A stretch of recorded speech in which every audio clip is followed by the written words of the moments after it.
Un samedi comme les autres aux jardins familiaux de Villars. Au cœur des immeubles locatifs de Châtelaine, 305 parcelles resplendissantes. Jeunes et moins jeunes se réunissent à la buvette pour exposer leurs exploits végétaux. Une habitude que ces passionnés du jardin cultivent dans l'humour. On cultive les pommes de terre, surtout pour moi le plus important c'est les tomates. J'aime beaucoup les tomates, de toutes sortes de tomates.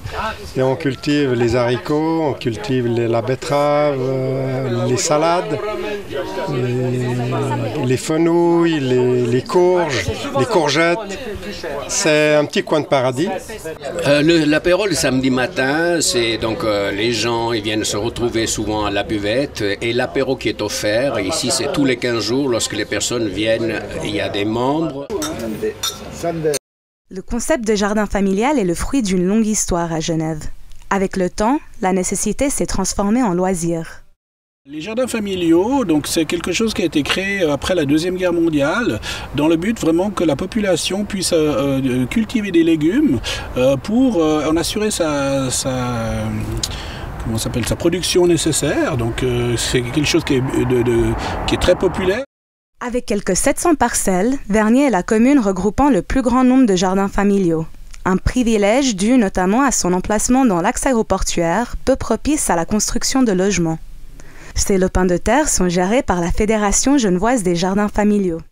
La Fédération genevoise des jardins familiaux, c'est un ensemble de groupements sur le territoire du canton de Genève.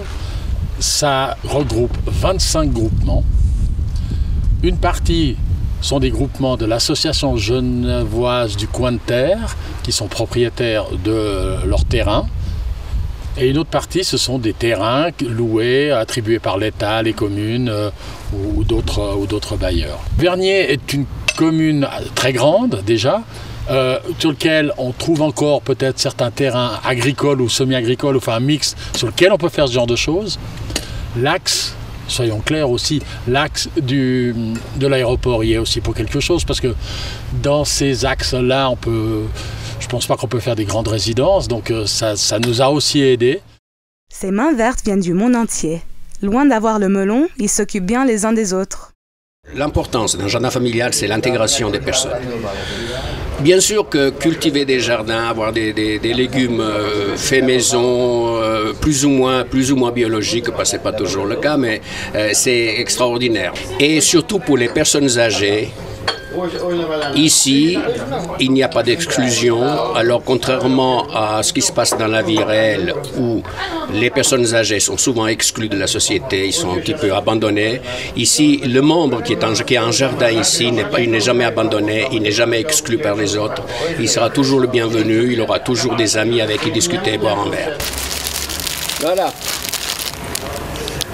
La fin des haricots, ce n'est pas pour tout de suite. Et ce ne sont pas des salades, à en croire Jacques Magnien. Moi, j'ai un grand espoir, c'est que le jardin retourne en ville.